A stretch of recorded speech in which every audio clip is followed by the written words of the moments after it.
जिसका जैसा हाथ बढ़ रहा है वो अपना लेता चला जा रहा है। बिल्कुल। और इस तरीके से हरिद्वार पर भूमाफियाओं को कब्जा हो जाएगा, उधर रोंगियां बढ़ते चले जा रहे हैं और समस्याएं तो विकट हैं। इसलिए इतना ही कहना चाहूंगा कि ये सार्वजनिक होना चाहिए, सबके लिए होना चाहिए। बस। ये जो गेट आप अपनी स्क्रीन पर देख रहे हैं, अभी कुछ दिन पूर्व इस पार्क का जो उद्घाटन है वो सूबे के जो मुखिया हैं पुष्कर सिंह धामी उन्होंने किया है और साथ में ओम बिरला भी यहाँ पर पहुंचे हुए थे। पर सवाल के घेरे में ये पार्क क्यों है वो भी आपको बताएंगे। आपको बता दें कि ये जो पार्क बना हुआ है ये मेला भूमि जो है हरिद्वार उसके नाम पर ये पूरी लैंड दर्ज है।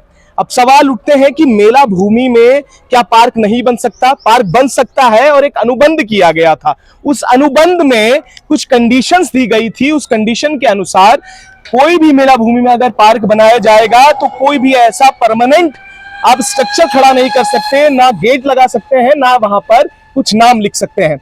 इस पर एक वीडियो भी आपने हमारे चैनल में देखी होगी अनिकेत गिरी जी की, वही हमारे साथ है। अनिकेत भाई, अनुबंध में साफ लिखा हुआ है जी कि मेला भूमि में कंस्ट्रक्शन कैसे किया जाएगा। थोड़ा मैं चाहता हूं आप भी लोगों को बताइएगा क्या क्या है पूरा ये मामला। देखिए, जब ये पार्क यहाँ पर बनना स्टार्ट हुआ, पहले यहाँ पर क्या था, इन आश्रम, जिनका भी ये आश्रम है, उन्होंने यहाँ इसको एक पार्किंग के रूप में इसको इस्तेमाल कर रहे थे। ठीक है। बैरिकेड करके 3 साइड से इसको बैरिकेड कर दिया था।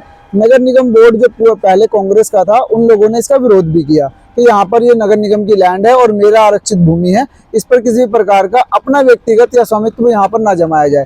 परंतु जब धीरे धीरे सत्ता का परिवर्तन हुआ और कुछ अपने मतलब जो सत्ताधारी लोग हैं उनके संपर्क में आने के बाद में इन्होंने इस पार्क को एक अनुबंध के तहत अपने हैंडओवर में ले लिया। इसको निर्मित भी इन लोगों के द्वारा ही कराया गया है। ये पार्क जो है एक सार्वजनिक बनाया गया है सभी के लिए, लेकिन जब कोई सरकारी संपत्ति पे किसी चीज का निर्माण होता है तो उस पर उसका स्वामित्व होता है और सिर्फ केयर टेकिंग, देख रेख किसी और की हो सकती है, वो संस्था भी हो सकती है, व्यक्ति भी हो सकता है, कोई अन्यथा भी कोई मतलब एनजीओ वगैरह भी इसको देख सकती है।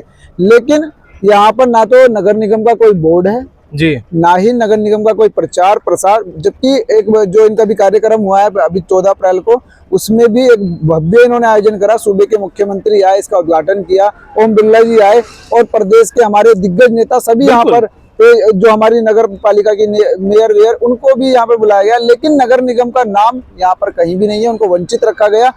दूसरा सवाल ये उठता है इस पार्क पे, यदि इसी प्रकार से पार्किंग और अन्य सुविधाओं के लिए मेला लैंड को दे दिया जाएगा, वो भी प्राइवेट संस्थाओं को, तो फिर मेले का आयोजन कैसे होगा? एक तरफ बात कर रहे हैं मुख्यमंत्री जी महाकुंभ, बिल्कुल महाकुंभ हम यहाँ पर आयोजित करेंगे, इस अर्धकुंभ को महाकुंभ बनाएंगे, और दूसरी तरफ मेला लैंड बिल्कुल खत्म करते जा रहे हैं। बिल्कुल। कई स्थानों पे आपने देखा होगा कि इतना अतिक्रमण है, रोहिंग्या मुसलमान यहीं पर बसे हुए हैं। वो कम से कम 2000 से अधिक झोपड़ियां हैं और पिछले 20 से 25 वर्षों से हरिद्वार में निवास कर रहे हैं। यहाँ पे एक एक्ट भी है नगर निगम का कि हरिद्वार में गैर हिंदू कोई भी, सिख और हिंदुओं को छोड़कर कोई भी व्यक्ति यहाँ पर ना तो लैंड पे किराए पे ले सकता है, ना ही रह सकता है। शाम को 5 बजे तक वो व्यापार कर सकता है अपना, वो भी चलता फिरता, स्थायी रूप से यहाँ पर नहीं रहेगा। ये सारी चीजें सरकार इन पर मौन है।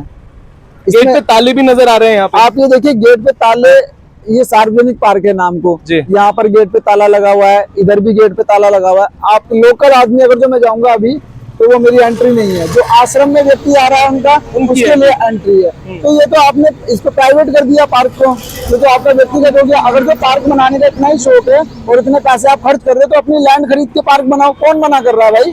लेकिन सरकारी संपत्तियों पर जो इनकी निगाह है, जो सरकारी संपत्तियों को इन्होंने खुर्द-बुर्द कर रखा है और आगे भी भविष्य में इनकी करने की मंशा है, वो साफ जाहिर हो रही है, जिसको लेकर हम शासन प्रशासन से पत्राचार भी कर रहे हैं और साथ ही मांग कर रहे हैं कि यहाँ पर एक जिस तरह से बोर्ड लगा हुआ है माता कृष्णा उद्यान, इसको हटाकर या फिर इसके ऊपर नगर निगम हरिद्वार लिखने के बाद में आप इसको लिख दें तो थोड़ा बेहतर लगेगा।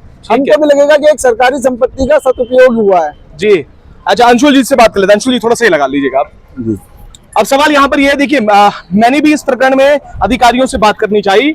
नगर निगम के अधिकारियों से हमने बात की, उन्होंने कहा कि जल्द ही इस पर 1 हफ्ते के अंदर हम कार्रवाई करेंगे। जी। तो मैंने उनसे ये भी पूछा कि आखिर आपने उससे पहले क्यों नहीं की। सवाल तो ये था कि शुरुआत कैसे हुई कि नगर निगम के अधिकारी ये बोलते हुए नजर आ रहे हैं कि 1 हफ्ते के बाद हम करेंगे। अब 1 हफ्ते के बाद करने की बात नगर निगम कह रहा है। सवाल ये है कि नगर मेला भूमि, साथ ही अनुबंध का उल्लंघन, जब मुख्यमंत्री पहुंचे हुए हैं, आला अधिकारी पहुंचे हुए हैं, तो किस तरीके से अनुबंध के विपरीत काम कर सकते हैं? सवाल तो ये उठ रहे हैं, क्या कहेंगे अंशुल जी?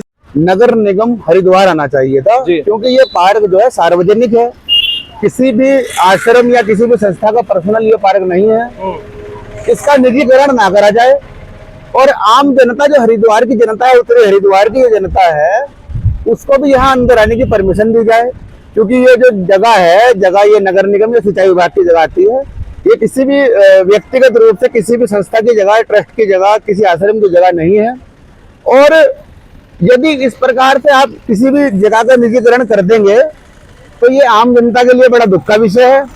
और माननीय मुख्य नगर आयुक्त जो है हरिद्वार के, नगर निगम के जो मेयर हैं, उनको इस विषय में सोचना चाहिए। जनता ने भारी मतों से जिता करके उनको भेजा है, भी नए नए मेयर बने हैं, उनको इस विषय में थोड़ा संज्ञान लेना चाहिए कि अभी अभी मेयर के पद पर बैठे हैं और इस प्रकार का यदि काम वो करेंगे तो आने वाले 5 वर्ष में फिर जनता तैयार है अपना अगला मेयर चुनने के लिए। तो ऐसा काम ना करें। ये उत्तरी हरिद्वार की जनता है, जवाब देना जानती है। ये सार्वजनिक जगह है, इस पर ये प्राइवेट बोर्ड हटा करके यहाँ पर नगर निगम हरिद्वार लगना चाहिए जी। और इसमें HRDA को भी मैं कहना चाहूंगा कि HRDA को भी थोड़ा ये संज्ञा, क्योंकि झूले वगैरह मुझे लगता है कि इसमें HRDA में लगाए हैं जी। HRDA को भी थोड़ा मैं बोलना चाहूंगा कि HRDA भी सावधान रहे। अगर ऐसे आप भू माफियाओं के साथ मिलकर के ऐसे काम करेंगे तो ये बिल्कुल भी बख्शा नहीं जाएगा। उत्तरी हरिद्वार के पास मैदान नहीं है खेलने के लिए, बच्चों के एक्सरसाइज करने के लिए, युवकों के लिए मैदान नहीं है, तैयारी करने के लिए मैदान नहीं है, और आप इतनी बड़ी भूमि को किसी संस्था को सौंप दे रहे हैं खुलेआम। बिल्कुल, तो ये दरअसल गलत है सर। मैं आपके चैनल के माध्यम से कहना चाहूंगा, बहुत गलत है। ठीक है। और HRDA की जहां तक बात करें तो अभी जो VC है अंशुल सिंह जी, वो बहुत अच्छा कार्य कर रहे हैं HRDA में रहते हुए, तो उनसे उम्मीद है कि वो आगे भी इस तरीके से ही काम आगे करेंगे। और जो युवाओं की मांग है, जो गार्डन, जो ये बात कर रहे हैं, पार्क नहीं है, ग्राउंड नहीं है, उसकी व्यवस्था भी HRDA करेगा। दीक्षित साहब भी हमारे साथ हैं। सर, क्या कहेंगे? बहुत बड़ा मुद्दा है और कई लोगों ने अपनी मांग भी रखी है कि युवाओं के लिए ग्राउंड की व्यवस्था नहीं है और साथ में इस तरीके का पूरा प्रकरण। क्या कहेंगे इस पर? बात यह है कि मेरे साथी जो कह चुके हैं वो सही कहा है उन्होंने। और जो मेला भूमि है, अब अर्धकुंभ लगेगा या महाकुंभ लगेगा, उसमें फिर यात्रियों के लिए या अखाड़ों के लिए कहाँ पर जमीन देगी सरकार, बताओ? समस्या ये भी है। चलो पार्क बना दिया, उस पार्क को एक सार्वजनिक किया जाए, व्यक्तिगत रूप से क्यों? हमें तो अंदाजा ये है कि शायद इस भूमि का बंदरमाट किया जा रहा है, इसमें शासन प्रशासन की और बड़े भूमाफियाओं की इसमें सहमति है। जिसका जैसा हाथ बढ़ रहा है वो अपना लेता चला जा रहा है, और इस तरीके से हरिद्वार पर भूमाफियाओं को कब्जा हो जाएगा। उधर रोंगियां बढ़ते चले जा रहे हैं और समस्याएं तो विकट हैं।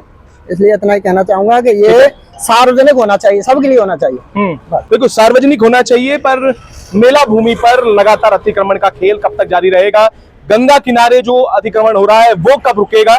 ये बहुत बड़े सवाल हैं। और लगातार अधिकारियों से भी बात करने की कोशिश तो की थी, और उनका जवाब ये है कि 1 हफ्ते के अंदर होगा। हम तो 2 दिन के बाद आ गए हैं, अभी तक तो ये बोर्ड के बारे में कोई चर्चा नहीं हुई। नगर निगम के और अधिकारी से बात करेंगे, क्योंकि जो अधिकारी हैं, जो शीर्ष पद पे हैं, वो तो शायद फोन भी नहीं उठाते हैं।